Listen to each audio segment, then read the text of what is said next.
Hello, this is Paul, and I want to welcome you to Lesson 4. I am teaching over at the First Church of the Brethren here in Harrisburg, Pennsylvania. We have a set of 12 lessons, and we have people coming in and signing up for the classes almost every week. Everybody is able to start anytime, finish anytime, and continue as much as they want until they really understand what the program is and to help everybody the best we can. We're on lesson 4 and we're going to be talking about the operation of what used to be called My Computer is now called Computer. The word my taken away. Computer is a graphical display of what is all that is connected in the form of different drives on your computer, where information is being stored. While the hard drives are hardware, the information that is stored there is software. So everything that is stored there can be updated, it can be reset, it can be installed, and it can be uninstalled. Software is just like that. It can be moved around, changed, and used whatever for your benefit. To get to My Computer, we go to the Start menu on the bottom left side of the page, where you see now a round icon, and we click on there one time. It brings up a Start menu, and on the right side there, you can see where I have my name in there on my computer that I am on my own personal account. If you are with a family situation where different people are using your computer, it's a good idea to establish different accounts so that everybody has their own personal use and limitations on how they can use it. With that in mind, I want to always refer to the help section here, that you're able to find out information how to do certain things. And it is a very good resource, especially if you're connected to the web and are able to get the online support. There is a lot of information available, and it covers each topic in great depth. Our main interest is in the listing here as computer, and we are going to be looking at that. If you use the left button of your mouse and click on computer, you're going to come up with a window that has a display of all the drives that are connected to your computer. This screen will not be the same. It's not necessarily the same on all computers, and will be appropriate for whatever is plugged in. Whatever is installed, it'll be able to use. As we look on this area here, I want you to notice that on the bottom of the screen, the window itself, there is a simple explanation of what we're dealing with. That there's the name of the computer, and we have a work group environment here. Let me explain a little bit more about that work group environment. If you are using only Windows 7 or 8, you can use this as a home group. And if you're going to be connecting to files that are used on XP or older machines, it should be in a workgroup environment. The processor is listed down here along with the amount of memory that I have. 4 gigabytes is the best or the least amount that Windows 7 should run on. It'll run very smoothly with that. This has 6 on this computer, which gives it some flexibility. Take notice that the properties selection on the top has much more details than what is on the bottom. And when we click on System Properties at the top there with your left button, you'll be able to see details about your machine as to what version of Windows you're running, as to what your system is, the name of the manufacturer and the model, and system type, and there's all kinds of good information. You should make yourself available, familiar with this information, so that when you go for specific help on the telephone for different programs, they're going to ask some kind of questions at times to get to know what the environment that you're working with. Take notice on the top there's a back arrow key that you can click on to move back to the screen that we had before. This is consistent with the same type of display as what we see with a browser when we go on the web now. It has been changed to be very familiar from one screen to the other. Now in the center here on the dealing with the computer screen, we have a division that is for local hard disk drives. Take notice that there is a D drive there, and many manufacturers now are using a drive in the hardware that is large enough to set aside a virtual disk where your installation files or restoration files are stored. So they are very handy and they will not be lost. In my situation, I also have a K drive there, which is a hard drive that is plugged into my USB port. However, its classification is a hard drive and not a flash drive. In other words, it has a set of disks spinning in there just like I have inside my machine. In the center part, we have devices that are removable storage, and in here we are using the use of a DVD drive or a CD drive. Also, I have plugged in here a card reader, which is identified as F. If I plug in a flash drive, I will also be able to have that in this section as well as a removable drive. These drives are always put in the machine when needed and removed when no longer needed. The difference of the part before, where I said in the other section that my hard drive is plugged in to a USB port, it is really not meant to be moved around too many times, and especially when it's in operation. But on the USB drive for a flash drive or a SanDisk, there's different manufacturers.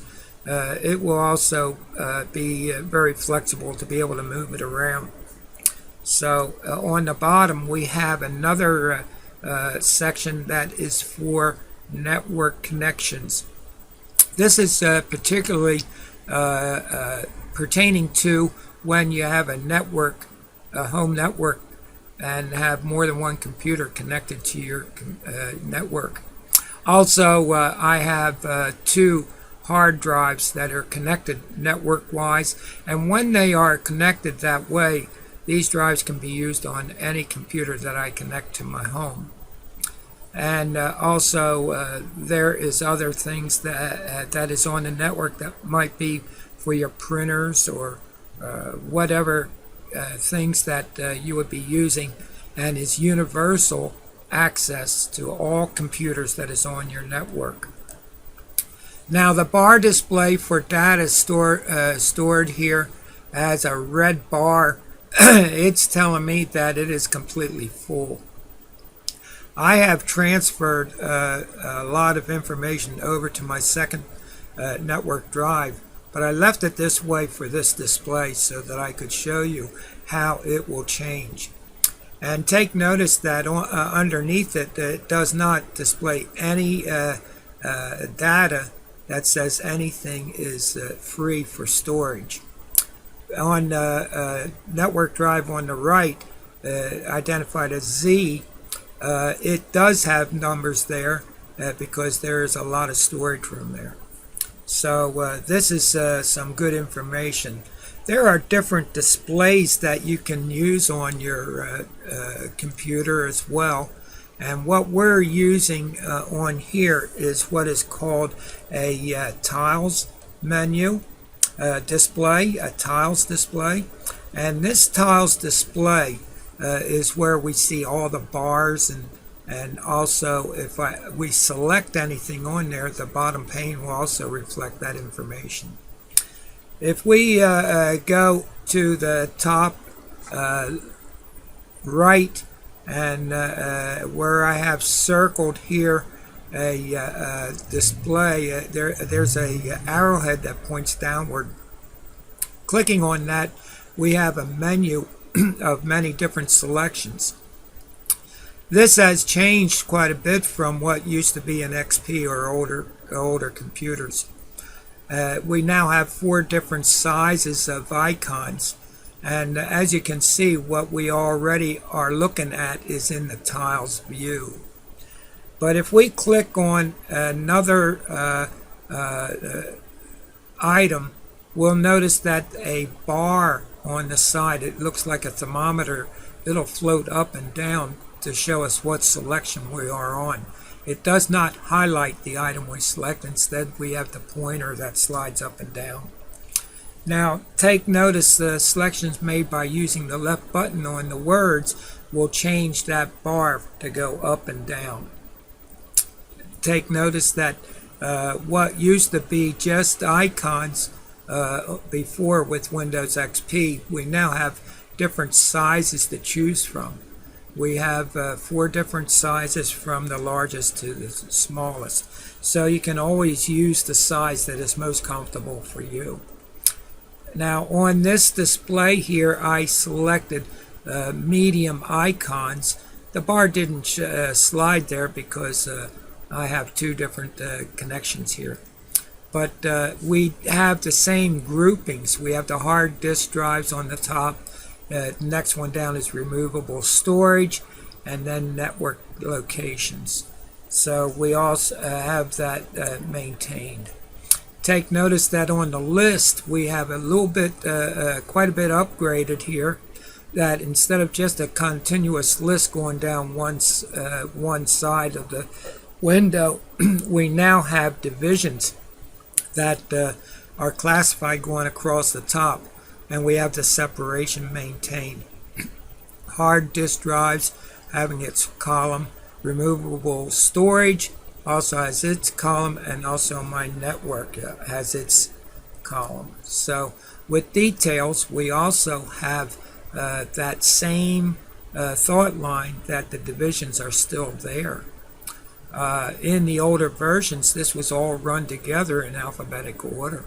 But now it's holding into the different classifications as before. But now we don't have the graphical bar going across for each item, but in words we do have it laid out on the side. When we get into different directories, this information is going to change. So up here on the top, there is also one more thing I want to note to you, is that when you click on the icon of this selection here, it will cycle through the different sizes and different selections of display. So there's a quick way of moving it around, or we can use the drop-down menu. Take notice on the left side, we now have an outline view, and it's been known as a tree, or an outline where things are just like a normal display, when in the past we had a different outline view that was turned on and off. Now it's always there. Notice that a slight shading there is over the word that says computer, which is our present display. Now with that in mind, let me see what my timing is like here. The address bar, let me talk about the address bar here a little bit. This will change. It is very similar to what we have with our browser online. And it will show you where we are located in our display. When we click on a folder, such as documents, take notice that the address bar also reflects where our location is. The top level being libraries, the second level is documents. And also there are arrowheads next to it where it will drop down a menu to be able to make selections when appropriate. A large portion on the right side displays details in the selected location. As we go from documents to music to pictures or videos, there is also going to be a change in this window and show you the details of what is in there. Where there are different folders there, we can also use the arrowhead on the left where it says documents, and there's an arrowhead there. If we click on that arrowhead, those folders will also be listed underneath there, and we can move around very easily from that list. The left click of the arrowhead will open that tree up, and when you click it again, it'll close it. Quick access is made for any folder being displayed. You can be on any drive or anywhere you are for this display and be able to move around on the documents. Well, this is getting to be a little bit more than I expected, and we'll be going into the second part very shortly. Remember, this is Paul. I'm over at the First Church of the Brethren, and we are able to have you come to the class for as many lessons as it takes. Although we only have 12, I have many people that takes it over again, and also some people will sign up and choose to take some tests for accreditation and be able to move forward with their interest. And you can come and visit us anytime you're in the Harrisburg, Pennsylvania area. We have a good time while studying. Our address is 219 Hummel Street, and it's called Allison Hill area of the city. And we have our classes on Wednesdays and Thursdays, so be sure to stop by. Also, you can click on the link that we have here for any questions you might have, and also let me know if I'm missing any points of interest. Let me know what you're interested in, that I may be able to expand this to be much more useful for you and others. So thank you very much, and I'll be looking forward to continuing this presentation for you.